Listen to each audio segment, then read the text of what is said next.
How's it going there, everyone? It's Mr. Zen over here bringing you guys a brand new chapter of Nanatsu no Taizai. And for today's segment, guys, we are going to be talking about chapter 197, guys. Holy snap! I am freaking excited for this new chapter, guys. Holy snap! This chapter, guys, is bringing in brand new developments involving the Taizai universe, guys. As we are actually witnessing that, of course, guys, we are witnessing for a fact that the demon clan is yet to be done, guys. I was confused for the previous chapter because I always thought to myself, like, I could have sworn there was still some, you could say, some of the 10 commandments still alive. And I'm here thinking, like, nah, Nakaba, you couldn't have finished this. But I'm like, alright, I'm gonna go and just say, alright, maybe there's done. Because the way that Nakaba was kind of describing it, it seemed that everything has already been done. But no, guys, this chapter is now confirming it that Zeldoris is in fact alive, guys. Yes, folks. Yes, I am actually saying it. Zeldoris is alive for a fact in this chapter.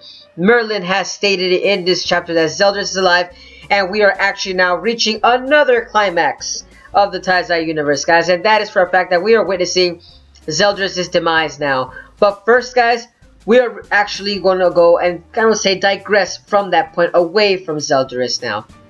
Now, guys. Now, this chapter is exciting for a fact because we are still getting more and more developments, not involving Zeldoris himself, but Gowther, Howzers, and best of all, Merlin herself. There are many things that are involved in this chapter, guys, and I'm actually very excited for a fact that, you know, the Nanatsu no Taizai universe keeps always moving forward, you know. Like I said, you know, we already know what the next arc is gonna be. We just don't know how Nakaba is gonna actually portray it, or how he's gonna come at it actually, or how he's gonna start it off too at the same time. Because right now we're still with the 10 commandments, but so far, you know, nothing is so far as shown to be that when the Goddess Clan arc is gonna start next. But for now, guys, Fraudulent is done, so we're gonna be moving on to Zeldoris, and also Estarossa, guys. Estarossa seems to be might have been done, but it could be wrong, guys. We could be wrong, and maybe Estarossa could be alive. Because the way that they kind of did this scene in the beginning of the chapter, guys, it literally looked as if Estarossa survived freaking Escanor's attack, and he was actually just sleeping at some nearby, like, farmhouse, and every reader probably thought to themselves, holy snap, Estarossa is alive.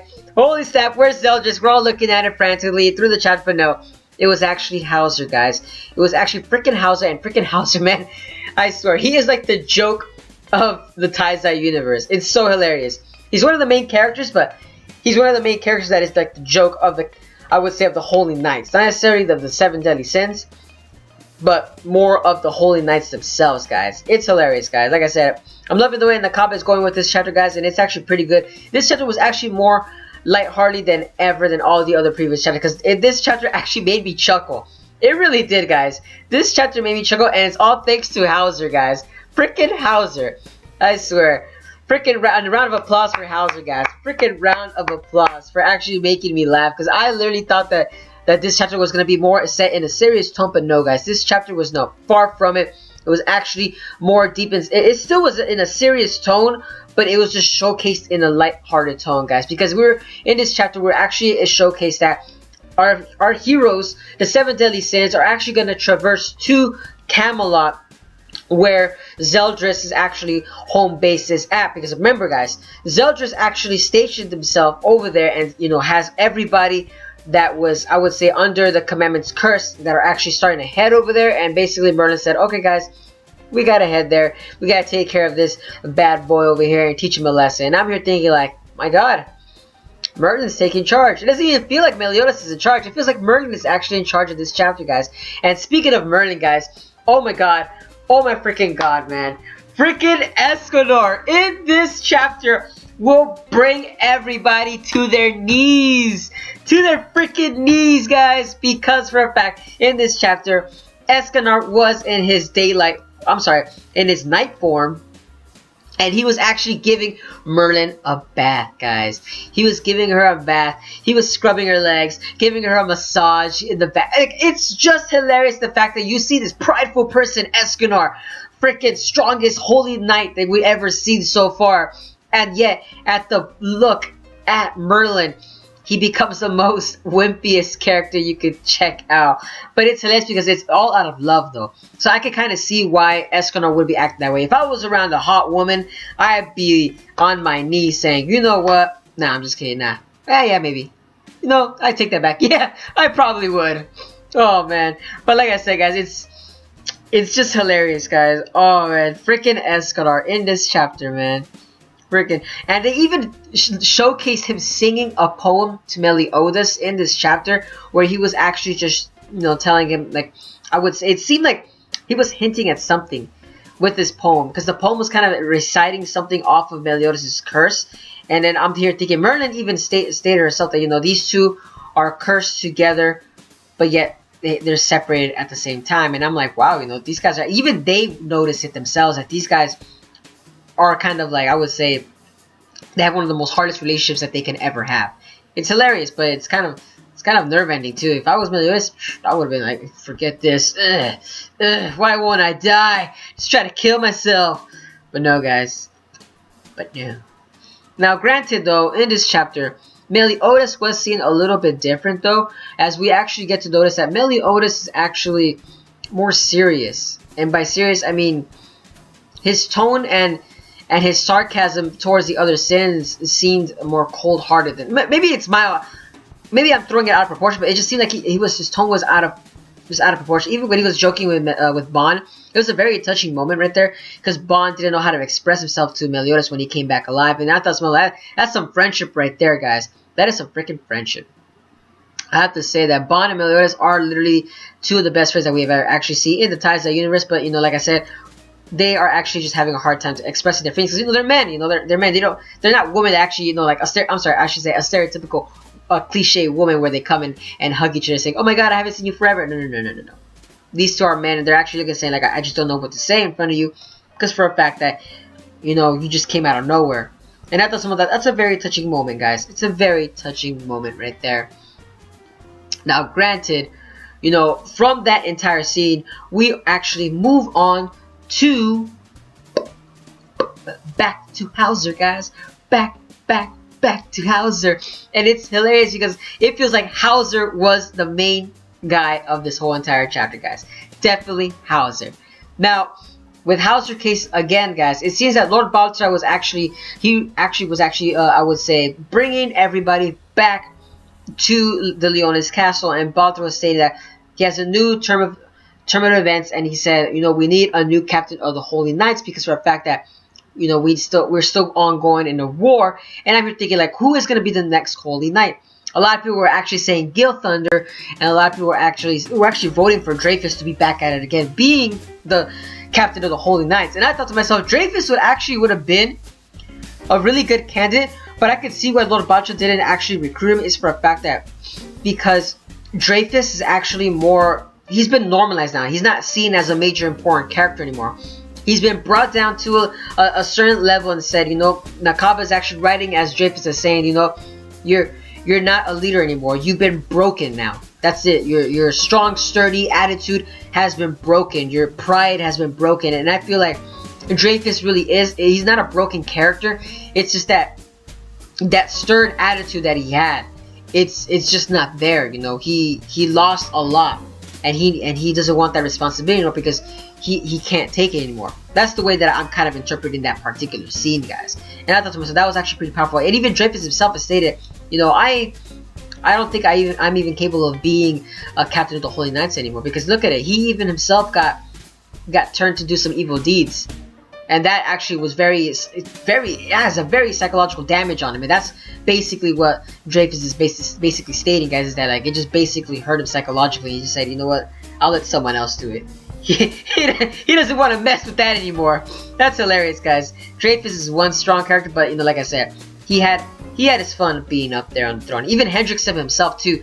They feel like they want to be the ones to be attacking instead of leading. That's the way that I feel like, because they're too stubborn now. They become stubborn characters. Granted, though, it's funny the way that Howzer was actually recruited, because for a fact that when Howzer was recruited by Lord Baltra, he literally was laughing his ass off, and he even himself couldn't have said it himself and said, you know what, Lord Batra, are you sure you made this right decision? I'm here laughing at it, and I'm going at, no, you're right, Howzer. I personally think don't see you as a leader. But the way that Batra explained it was the fact that basically when everything was going all the mayhem was happening all around, you clearly see that during that desperate time, Howzer was the only one that was still calm and control. Even Gowther too, if I remember correctly, he was also in control as well. But it seems that Lord Batra has faith in him, and I thought to myself, okay, if he has faith in him, then by all means, Lord Batra is a character that, you know, we actually all respect. So, and remember, it's also anime, guys. Freaking anime and manga always respect the guy with the biggest, longest beard. And he is a very powerful character. And by the powerful, I mean he has the power of speech, guys. He has the power of speech. But that's interesting, guys. This chapter was very interesting. Granted, though, the chapter then at the end was actually thrown off. And granted, it was actually a big turn of events because it actually led us to where Gowther was, guys. Yes, guys. That I'm not talking about an evil Gowther. No, I'm talking about a good Gowther. A good protagonist Gowther. Because we actually learned where Gowther was, and Gowther seems to be actually, he was held in by the Pleiades of a sewer sky while all this was happening, and I'm here wondering, why did they do that? But then the chapter kind of explained that, saying that basically because they were thought that he was still with the 10 Commandments, and Death Pierce even stated himself that, you know, even by Merlin's request and Lord Batra, we're going to set you free. And I thought to myself, wow, if Merlin herself actually locked up Gowther, that just goes on to say that Gowther is a strong opponent, guys. That definitely is.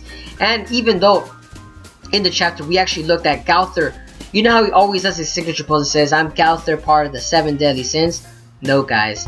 That was actually ruined by one of his actual dialogue speeches, and said that I'm Gowther of the Gowther the selflessness of the 10 Commandments. And that's when, boom, right there, guys, we are actually dropped in, and we're actually looking at that Gowther is slowly turning to the dark side. He is slowly turning there, and we're wondering as to when that's gonna happen. But so far, nothing that's gonna come into conclusion as to what might go on with that particular scene, guys. Now, I'm thinking to myself, if that's the case, if Gowther does turn evil, will he join Zeldoris? Because, you know, if Gowther does join I would say the front lines, you could kind of say that he could actually turn Zeldoris himself into a good character. Because remember, he could erase memories and all that stuff. So it's a question of who gets to who first. Right now, it's a race against time. That's the way I see it with Gowther himself. Unless he's already turned evil now, and basically they're just waiting until Gowther actually just says, alright guys, time to backstab you guys. That's the way that I probably might interpret it right there, guys. It's hilarious. It's hilarious, guys. Oh, man. But, man, at last, at the end of the chapter, guys, we are actually then looked at King and Diana. And King and Diana, guys, it seems that they're actually training while all of this was actually going around, like I said, at the Battle of Leonis. And it seems that King is actually trying to grow his wings, and King apparently is trying to get a power, because, you know, apparently the 7 deadly sins are actually trying to catch up to Meliodas himself with, you know, with his power up. So it goes along to say that, so what kind of powers what kind of powers King and Diana might get, because apparently King's power is disaster, so as to what kind of powers will the Fairy King actually unlock with his new one? That's actually a question that actually I've been thinking about. What more will the Fairy King actually have? Diana, on the other hand, we actually learned that with hers, it's more of controlling the earth in itself, because we see one of the 10 Commandments was actually able to control the earth into like a wide variety of ways, that it made Diana look like she's just playing with mud. And I thought to myself, that's actually pretty interesting in itself, that if Diana does go towards that route, that'd be pretty interesting, and it would actually level out the odds too, guys. Like I said, that's actually pretty, like I said, the way Nakaba is actually writing the story, it's actually going off pretty interesting right now, guys. Granted though, you know, it's just that the way they kind of appealed it at the end of the scenes, it goes very sexualized, and I thought to myself, the way that the translators kind of wrote that scene, they did that on purpose, and I'm wondering, like, Okay, guys, that's pretty funny right there. You kind of say, that's pretty funny. Oh man, but that's it for this chapter, guys. That was, I would say, was the bulk and majority of Like I said, I was very excited for this chapter, and there was a lot to talk about this whole entire chapter. But like I said, Howzer was the main star of this chapter, guys. He definitely was. He really definitely was. But like I said, guys, let me know down in the comments below, what do you guys think about this chapter, guys? What was your favorite scene? I particularly thought that there was many scenes that I personally thought that it could have gone very well, guys. But I might have to say that my favorite scene would probably have been Escanor with Merlin. That bath scene right there was just too much. I think I actually chuckled the hardest right there. And with Howzer too. But with Escanor and Merlin together, I would say that scene actually made me chuckle more. It's still funny though to this day. But what do you guys' thoughts on actual Zeldoris himself? Do you guys think Estarossa is still alive, or do you guys think he's actually recuperating himself? And what do you guys' thoughts on Howzer becoming captain of the Holy Knights as well, guys? I personally think that maybe Howzer might turn the events and actually become that captain of the Holy Knights that he really is, and in turn might actually be that leader that everybody was. Even Slater himself stated, you know, like, we'll still follow you, and even these other captains are more like staying in the shadows and actually just being sheep themselves, since Howzer apparently is the one that has the strong moral ground right now, as you kind of say. But like I said, oh, and let's not forget, guys, what do you guys think about Gowther? The word Kyupin. What do you guys think about that? I actually googled it myself, and apparently Kyupin is an onomatopoeia where basically it stands to glisten or shine, and I'm thinking to myself, that's pretty interesting. But let me know down in the comments below, what do you guys think about what does Kyupin mean when Gowther was actually talking to the Pleiades of Azure Sky Death Pierce. What did you guys think about that? But that's it for today's chapter, guys, and I hope you guys enjoyed it, because, you know, like I said, there was a lot to talk about this chapter, and I'm already going at 17 minutes, guys. Holy snap, 17 minutes. But let me know down in the comments below, guys, what are you guys' thoughts and opinions and theories and discussions and everything that you guys can think of down in the comments below. Down. Just write it down. And if you guys enjoy my content, give a like, comment, share, and subscribe for more Nanatsu no Taizai anime related content. And as always, guys, have a wonderful day. But this is Mr. Zen, signing out.